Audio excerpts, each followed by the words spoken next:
system from sensory input, it needs to be changed into a form that our brains can work with in order for it to be stored. This is known as encoding. Craik and Lockhart suggested that the way information is encoded affects how well it is remembered. Information can be encoded through either shallow or deep processing. Shallow processing involves encoding only the physical qualities of an object, such as how a letter looks or how something sounds. Shallow processing involves maintenance rehearsal, which is used when we want to keep a piece of information in our short-term memory. An example of this would be repeating a phone number over and over in our mind until we are able to write the number down on a piece of paper. Maintenance rehearsal generally leads to short-term retention, meaning that if we stop repeating the phone number in our minds, it is likely that it will be forgotten shortly after. Deep processing focuses on encoding the meaning or semantics of a word. Deep processing involves the use of elaborative rehearsal, which involves a more meaningful analysis of information and leads to better recall. An example of elaborative rehearsal would involve thinking about a word or making associations to the word with the use of analogies, images, or stories. Memories that are deeply processed lead to longer-lasting memories, while shallow processing leads to memories that are easily decayed. First, we will show you a video of second grade students learning how to spell core words using shallow processing. Ready? Here it is, so you can look up here. Ready? S-M-A-L-L, spell small. Snap, ready? S-M-A-L-L, spell small. Excellent, everybody, so far. Let's tap it. Ready? S-M-A-L-L, spell small. Okay, let's write it. All together, please. Let's wait for everybody. Ready? Now. S-M-A-L-L,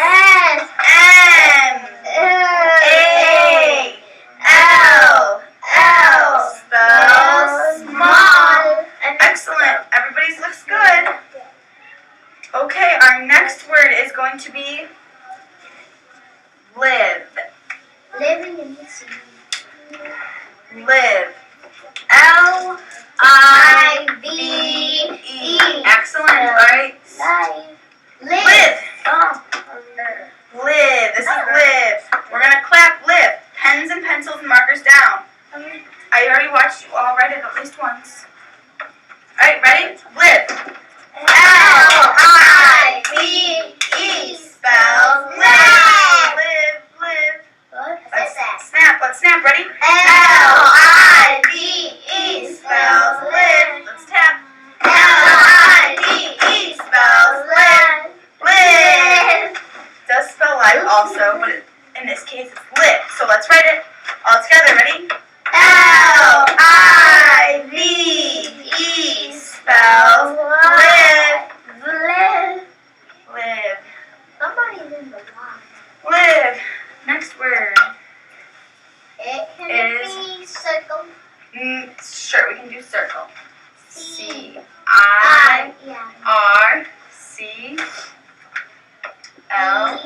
Circle. Alright, ready? Look up here. It's a little longer than the rest we've done, okay? Look up here. Ready? Let's clap. C-I-R-C-L-E. Spell circle. Let's snap. C-I-R-C-L-E.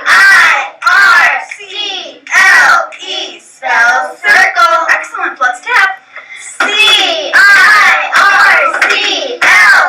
Spell circle. Excellent. Let's write it, please. Why were you looking at me like I that? saw you wave. We're ignoring the camera, okay? C. Okay, I'm sorry. Let's write. Wait. Maybe we should take the gloves off from Mira. Alright, ready? All together. Ready? C-I-R-C-L-E. Spell circle. You love to write. The next clip shows two examples of deep processing. Here the students are being taught the specific phonemes of each word. Then they put the words into sentences in order to create meaning. Our next word is circle. So the first sound we hear sounds more like an S than a C. So it sounds like bless you. Do you do next? You're good? Okay. How about we braid our hair and then stop playing with it, okay? Put that in one last time. That's it, okay? So the first sound we hear is and then we hear the R-controlled vowel. It means the I is controlled by the vowel. The I is controlled by the R, making the sound. And then we hear the K sound made by the C, circle. And then we hear the O sound, circle. And do we hear the E at the end? No, you're right. It's silent. Good job. So circle. But it doesn't make the I. All right, good job. Thanks to Marisol. You gotta pay attention, okay? And I have another, but it doesn't make the I say. So this word is live. So first we hear the O sound. Next we hear the short I, I. And then we hear the V sound. Do we hear the E at the end of this word? No. It's a silent E. It's a bossy E. So this E makes the I. Say its name. What does it? No. It doesn't. And live. But this word can also be pronounced live. Live. Without it. No, the E's still on it. It's spelled exactly the same, but it can be pronounced live or live. So is it live or live? It can be either. So it's a little tricky. We're learning the word live, just like our sentence. Can we do live? This one. This is live. Some animals live in my backyard. No, some animals live and are not. That doesn't make sense, does it? What is live? Live means like You're live. the TV show is live. Like On the it's internet? happening. Yep, right then. So live, but this is live. So I'm living, or that animal lives. Yep, good job. So they may mean similar things, but they're spelled exactly the same, which is kind of tricky. Live next time. Maybe we can do live next time. So this is small. So first we hear the consonant blend. Good job. And then all of the Let's raise our hands and listen for now. After this word, I'll take what you have to say, okay? So first we hear this with the S and the M. Then there's the A, and then we hear the two L's at the end make O. And you guys know this word, right? All. Good job. All. This word is all. What's Mia? You forgot? No, I just said it. It was all? All. Good job. You saw all in the word? So you knew this was sm, and this is all. So if you put it together, you get Small. Excellent. Small. I put the Q at the end. Small. And our last word is many. So first we hear the sound. Then we hear a short E sound. Any. Even though it's an A, it sounds more like an E. And then we hear the sound. N.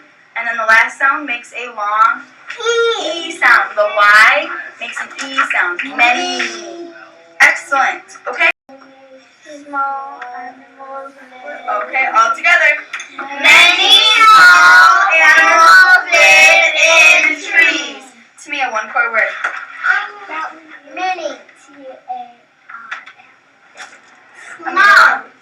Thank you. Small. Sebastian, one core word. Live. One core word, Amira. The one that hasn't been said yet. Live. You just said live.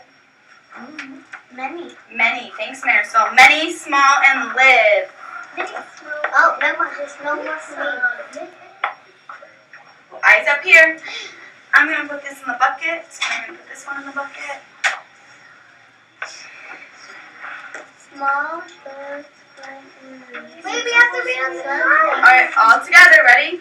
Small birds fly in circles such as ladybugs. Core word, Marisol. Circle. Circle. Core word, Sebastian. Small. Small. Last one's Mia. Such. Excellent, everybody. Last one. You're going to give one of these ones, Mia. Many people. Okay, all together. Many people like sports such as soccer. When I teach lessons, I often let the students come up with sentences or examples because I know that if the students come up with them themselves, they are more likely to encode the information. This is called the generation effect. For example, during our keyword lesson, after I introduced the word, I asked if they know any other words with the same spelling pattern. If they can generate other words that sound the same, they are more likely to understand the concept and will get more out of the lesson because they were able to produce the similar words themselves. To spell the keyword tail.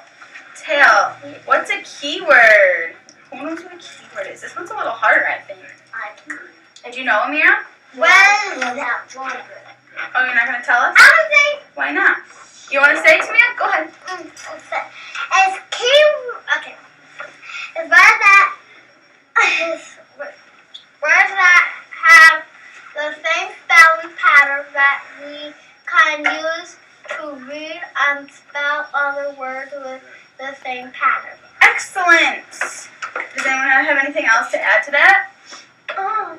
Yes, Marisol? And we learn it because if we don't know how to spell them, we can look. Yeah, if you don't know how to spell them and it has this pattern in it, you know this word at least, right? A-I-L. So the spelling pattern is A-I-L. Excellent. So, Sail. Sail. That does rhyme with this. Sail. Let's raise our hands. Let's raise our hands. I'll write down one from everybody on the board. So Sebastian said sail. Tamia, what was yours? Mail. Mail? Excellent. Mail. Like, I'm going to mail you a letter. Marisol, what was yours? Rail. Rail? Like a handrail. Like when you walk downstairs and there's some handrails. What are they? Oh, you talk about those little. Yes, poles when you go down the stairs. Raise your hand, please. Amira, do you have one? Do you want to participate? You do? All right, what's one? Jail. What? Sebastian said that. Jail? Excellent. Jail. That's rude. So what is the pattern that all these have in common? A-I-L. What is it, Marisol? A-I-L. A-I-L. Excellent. A-I-L. One way that people can remember a large amount of information is through the use of chunking. Chunking is the process of taking large amounts of information, such as letters or numbers, and grouping, or chunking, them into smaller, more manageable pieces of information. Our short-term memories can hold an average of 7 items at a time, and when we chunk unrelated words together into one meaningful sentence, we are then able to increase our memory span and hold more information. The following 2 videos are of students breaking up large words into smaller chunks. The sentence. The picture you drew has a lot of. Here's a word I don't know. So I think of this word, but I do know the word tail because it ends in A-I-L, like our spelling pattern. So this part must be tail. And I know the word bee. Bee. This word bee. So if this is B, then this is D. So put that together, the D and the tail, and you get detail. So let's read this sentence and see if it makes sense with the word detail. The picture you drew has a lot of detail. Does that make sense? Yeah. The schema theory states that all knowledge is organized into units. Within these units of knowledge is stored information. A schema, then, is a generalized description or a conceptual system for understanding knowledge, how knowledge is represented, and how it is used. The next clip shows how students organize categories of information and the relationships among them. Animals that live in the I mountains. know. We're going to raise your hands, okay, Amira? Thank you. What are some of the characteristics of mountains? What do you know about mountains? Sebastian? There's ice in mountains. There's ice in some mountains. What else do you know? Amira? That there's caves. There's caves in mountains? And there's animals. And there's animals. Good. What else do you know? There's a lot of snow in there. There's a lot of snow in them. Sebastian? Some mountains have some people call it ice skating. Not ice skating, but what is it called? Skiing? Snowboarding? Yeah, in mountains. In mountains, you're right. So, some mountains, all mountains are, thank you. All mountains are tall land masses that are above ground, so they form a point. But not all mountains have snow on them. What else could they have on them, Sebastian? Just like fire, like not snow. Not snow. What else, Tamia? Dry land, grass, and flowers. Good job. They could have grass and flowers and dry land. Yes, Amira? Fire? Fire. Like no. Some mountains probably do have fires. Maybe in California. Maybe in the caves are super hot. And the caves, where, what do you think lives in caves? Bears. Bears? Maybe. I think maybe about volcanoes. Yeah. What other kind? Oh, you're thinking of volcanoes? Yes. They're kind of the same. They look the same, right? What volcanoes Bears have lava are coming the out of same them like shape. fire. They're like the same shape. They are. Okay, what kind of animals do you think might live in some mountains? We'll go around and everyone can say one, okay? Marisol?